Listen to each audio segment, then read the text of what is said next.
This four guys thought a fun rafting trip in West Virginia would be the adventure of a lifetime, but they had no idea what horrors were waiting for them in the forest. One by one, their worst nightmares come to life as a deformed, bloodthirsty killer stalks them relentlessly. The story opens with four young adults navigating the turbulent waters of West Virginia on a rafting adventure. Among them are Alex, an intelligent and resourceful girl who will play a crucial role as the story unfolds, alongside Sophie, Brent, and Trey. The mood is carefree and lively as they enjoy the thrill of the rapids. Eventually, they decide to stop for a break on the riverbank. Seizing the moment, Sophie removes her shirt to sunbathe topless and even playfully challenges Alex to do the same. Alex declines, insisting she's not that type of person. Shortly after, Brent appears, searching for Trey, explaining that his friend went to gather firewood for a campfire. Alex quickly deduces that Sophie and Brent are seeking some private time, being a couple, and decides to track down Trey. As soon as she walks away, Sophie climbs onto Brent's lap, enjoying their moment. But the serenity is shattered in an instant. An arrow suddenly strikes Sophie in the chest and passes through Brent's hand. The attacker? None other than the terrifying Three-Finger. Sophie screams in terror, pleading for help, but Brent abandons her, fleeing in sheer cowardice. The camera pans to Alex, hiding nearby, witnessing in horror as Three-Finger delivers a second arrow to Sophie and gruesomely rips her eye out with his bare hands to consume it. Meanwhile, Trey returns, carrying the firewood. He's grazed by an arrow but continues running until he trips and falls. Turning his face up, he sees Three-Finger looming over him, who drives a sharp stake through his mouth, passing completely from one side to the other. The scene is horrifically graphic. Meanwhile, Brent's escape continues through the forest, only to trigger a deadly trap that slices him into three parts. Three-Finger wastes no time and approaches the carnage to taste the freshly spilled flesh. Imagine being stranded in a forest teeming with deformed cannibals, hunted relentlessly as if you were prey. This terrifying tale unfolds in Wrong Turn 3, Left for Dead, an American film blending horror, action, and adventure. Despite its intense and unsettling scenes, it remains one of my favorite installments in the franchise. If you enjoy these summaries, consider subscribing, activating notifications, and leaving a like to catch all the best recaps. The scene then shifts to Grafton Penitentiary, also in West Virginia, where we meet Nate, a young guard on the verge of achieving his dream of becoming a lawyer. Today marks his last day at work, and he envisions a prosperous future, earning big, living comfortably in Manhattan, and perhaps retiring in Miami. Alongside him are his colleague and friend Walter, and fellow guard Preslow. In the locker room, Walter questions Nate's preoccupation with wealth, but Nate insists that financial stability must come first, leaving philanthropy for later. Nate is soon summoned for an urgent meeting with the prison director. Here, he learns of an undercover officer, Willie, who has disguised himself as a prisoner to oversee the transfer of Chavez, a dangerous criminal planning an escape alongside Floyd. The director explains that the transfer has been moved up to that very night to thwart the escape plan, and only Nate is privy to Willie's true identity to gain Chavez's trust. During preparations, Nate chains the other prisoners aside from Chavez and Willie. Among them are Crawford, a cocky car thief, and Brandon, a man who killed someone during a bar fight. As the prisoners board the bus with Nate, Walter, and Preslow, the journey begins. Willie complains about traveling at night, only to be shut down by Chavez.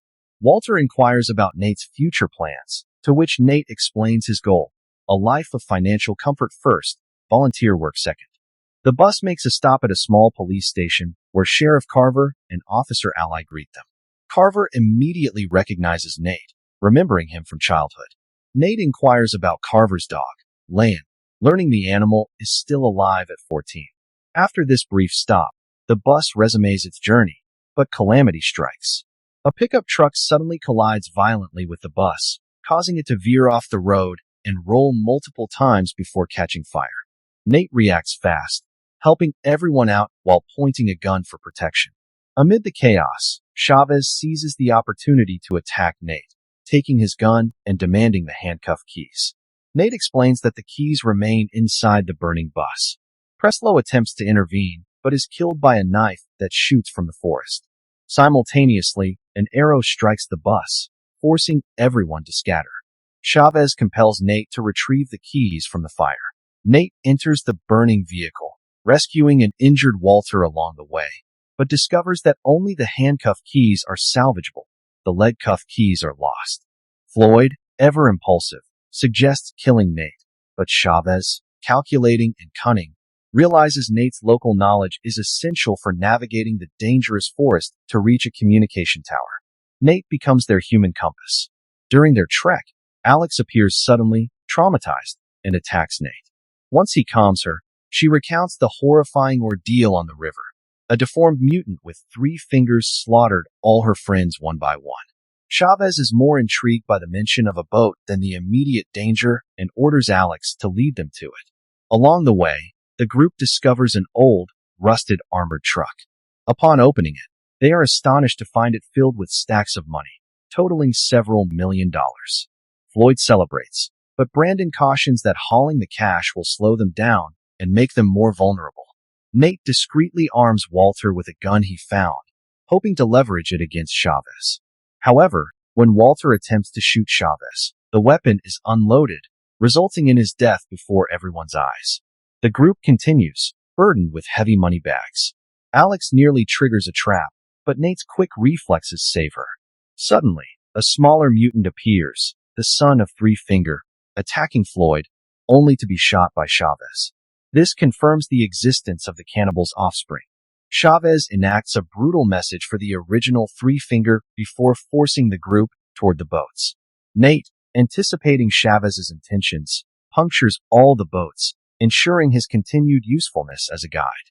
The group moves on toward the fire tower, avoiding additional traps. However, tragedy strikes again when a scythe decapitates Willie, with Three Finger revealing his horrifying presence. The survivors scramble to survive, removing leg chains using pliers they find in an abandoned cabin, only to face more life-threatening obstacles. Floyd suggests splitting up, but Chavez forbids it, insisting they stay together to transport the money. Nate subtly buys time, stalling their progress and devising an escape plan. The group encounters a tow truck, triggering another deadly trap as Three Finger attacks from within, dragging Crawford to a gruesome death. Nate advises the group to abandon the money for survival, causing tension, especially with Floyd. Alex intervenes to protect Nate during a heated confrontation. Using the confusion, Nate and Alex flee while Chavez continues to lead the others. Brandon negotiates his safety with Chavez in exchange for assistance, and the survivors inch toward the fire tower. Upon reaching the tower, they find it destroyed, a remnant from the first film. Chavez loses patience with Nate's delays and threatens his life, but Lan, the sheriff's dog, leaps into action, followed by Sheriff Carver. Yet, the terror escalates when Three Finger attacks, killing the sheriff with a stake. Chaos ensues as the group struggles to survive. Floyd attempts to escape with the hidden money, but Three Finger intercepts him with a homemade incendiary device, resulting in Floyd's fiery demise. Chavez captures Alex, using her as leverage, and a brutal fight with Three Finger unfolds. Nate, aided by Alex, ultimately kills the mutant by stabbing him with a stake. They attempt to escape in Three Finger's truck, but the monster reappears, causing a crash. Brandon intervenes to save Nate and Alex, and Nate finally ends Three Finger for good by impaling him with a metal hook. With the immediate threat neutralized, Nate and Alex wait for the police.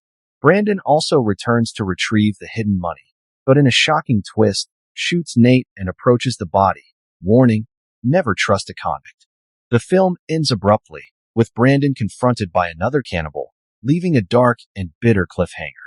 Thus concludes Wrong Turn 3, Left for Dead. What would you rate this intense horror adventure? Share your thoughts in the comments. Check the pinned comment for summaries of Wrong Turn 1 and 2, and don't forget to activate notifications for future recaps.